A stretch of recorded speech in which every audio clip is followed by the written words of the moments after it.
this live, so we'll do it anyway for the sake of the people out there. Okay, we're live.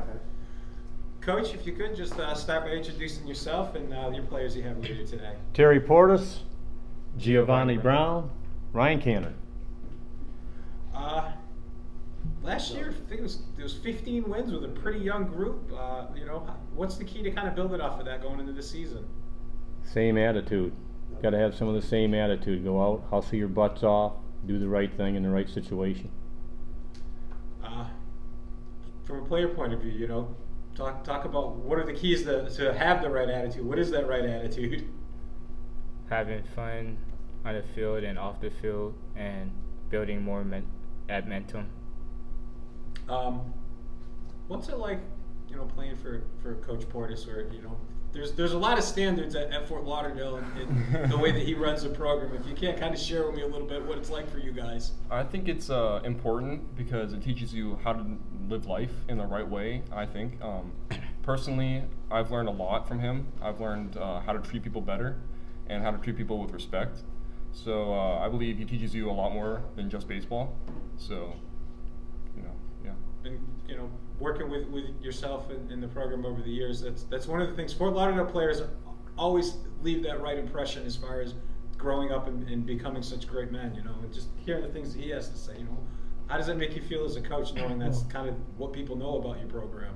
It makes me feel extremely good, but I start with a pretty good product to begin with.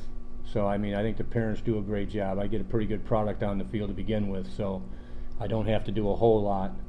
They just let me throw my folksy humor at them and enjoy it. Tell me a little bit about this year's group. What sort of team do you have this year? Real young. These are the only 2 seniors. We're going to have a couple freshmen, 6 sophomores up there. So we're probably going to be way better at the end of the season than we are at the beginning of the season, especially baseball savvy-wise, understanding what's going on and what to expect. How long have you been playing varsity baseball? Since freshman year. I thought so. I think 3 years. So you guys both know what it's like to kind of bend some of those younger players and give them those opportunities. What is that like to know, hey, I was a freshman and I got a chance to play and grow through the program? It feels good while working with them and working around their environment. Just like we were saying, you were a young guy coming in. Sure, there were some seniors, some veterans that you maybe looked up to. Well, now you are that guy. Yeah. What's it like to have that role reversal? I like to teach them how I would run it. Like how I would treat if I was a freshman. How I would treat them, and I like to treat them with more respect, and I don't like to throw them around. These freshmen have that that just. Yeah, they're like little dogs. Yeah, exactly. Just toss them around. Yeah. So I like to treat them with a little bit more respect and, tell them what to do and teach them exactly what to do and how to do it. And I think, it's fun teaching little smaller kids how to play again, How do they respond to it? Especially with it being such a, you're the minority now. Usually the veterans are the larger group on the team. They take it pretty well. They respect me, and I respect them. So I think we have a good relationship going, and I hope to keep it going this year. So just like you said, Coach, you expect to be a lot better by the end of the year with the young group. How important are these 2 guys and your veteran guys going to be? Best teams always have the best leadership. It's just that simple. If they show great leadership, I think we'll be incredibly successful. Regardless of what our record is, we'll be incredibly successful. Again, you never worry too much about the record. All the years that I've covered, it seems like you are playing your best baseball at the end of the season.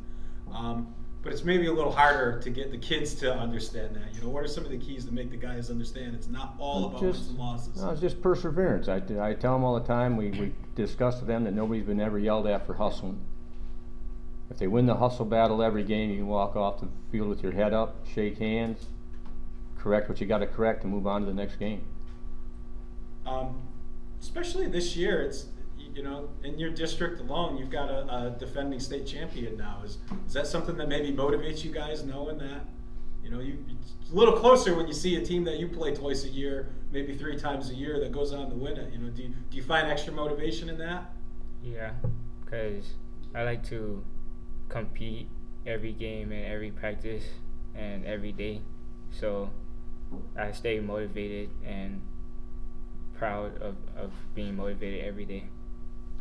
Coach, talk about the player development, what that process is like for you to take those young guys and turn them into these veterans. Well, again, I didn't turn them into them. I had some help along the way, but it's always a neat thing seeing them as freshmen, as literally boys, and when they leave you, they're young men, and it's pretty exciting every year. It doesn't get boring, I can tell you that. When you think you've seen it all, they do something that reminds you that you haven't seen it all, and you've still got something to learn. But it's an incredible experience, and I enjoy it. And especially in your case, you've got a coaching staff that's been together for a little bit now, unless something's changed that I'm not No, aware not of. yet. Not that I'm aware of. Talk about the guys that you know that you got there with you and how. Well, I important they are. got Dale Geisler and Tyrone Curry, and this year Dan's jumping on board. You got to have people with you that believe in what you do.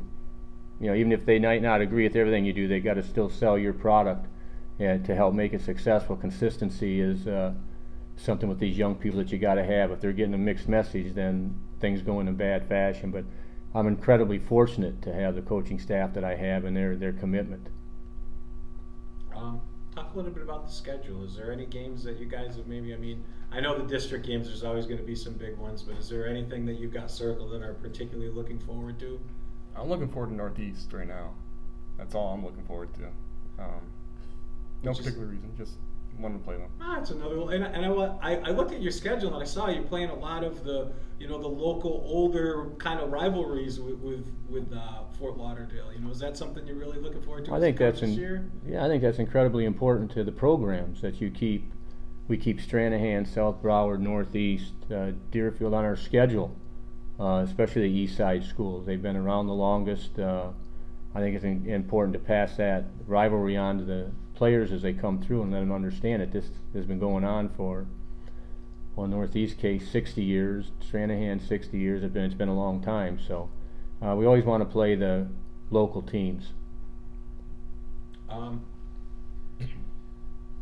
Talk a little bit about Media Day today, especially with you bringing the younger group in. What was it like to have your team be able to come in and be a part of this? The freshmen, I'm sure it was the first time for most of them. Well, it's a pretty neat event that they get to see some, not only do they get to see some teams and watch them do their stuff out here, but they get a little exposure, it's always nice to get your name up someplace and be able to go to a site and read your name. So I think it has a very positive effect on the players. How about from a player point of view? What was it like for you guys and the team to be able to come and do this today? They didn't have to run today. It's like I just gotta believe in them and trust in these young boys, and with my older partner at practice and at games. Coach, what's the key to make all this work, to have you guys be one of the ones advancing through the district and making that playoff run this year? Getting the players to believe. That's what you got to do. You got to get them to believe in your system, get them to believe in what you're telling them. And I think if they do it and they see the success in it and they jump on board, again, I think the best teams are the ones you don't have to coach up a whole lot. They bring a great attitude to the field every day and a bunch of hustle, and it makes it a joy to coach them. And I know last year in particular that the district games, it seemed like every single one of them was really close. It was a very, very competitive year within your guys' district. And incredibly competitive. I think it is every year. I think it's one player here, one player there can make a huge difference in our district. So yeah, it seemed like every one was like a one-run ball game. Every single game, no matter who was playing. And we've been in the district this is the 4th year now, so there's some rivalries and some things to get back even with and those types of things. So especially with a younger group, just talk about, besides when you get the wins and everything, just playing through those tight competitive games and what it feels like and how much that benefits you guys in your improvement. It makes you stronger as a team. You build the chemistry, as they say, and I think so far we haven't built much because this is a new team and everything, but I think we'll build a pretty good amount of chemistry this year. And since we're only 2 seniors here, they're still gonna have most of their team together next year. So we're gonna keep that chemistry going, hopefully, and I'd like to see them win a couple games this year. So. Does that something, especially with you being towards the end of your high school career, is that something you've thought a lot about? Is how you're going to leave that legacy for these Yeah, guys. yeah, Sounds like you have. exactly. Yeah, I've thought about how I want them to show themselves to other people. Like I don't want them to, because their success reflects me too, because I brought them up. I taught them exactly how to do everything, how to rake the field. I know all of that, so it shows a lot of reflection on me for how everything's done. So. I know you take a lot of pride in that field as well, Coach. Talk about that. And Well, hearing a player, I'm sure that's music to your ears. Well, no, it's a thing that they learn. Obviously in the public school system, you don't have a groundskeeper.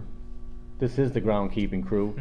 Them and their minions. So they rake, they tamp, they haul clay, they water, whatever's necessary to get the field ready for either You guys practice. are always or- out there working on. It's the field looks pretty good right now. The county came in last year and did some work for us, and I'm pretty pleased with the field right now. But yeah, it's getting young men to do their part. If everybody does their part, it doesn't take long to get it prepared. Nobody's overworked. So.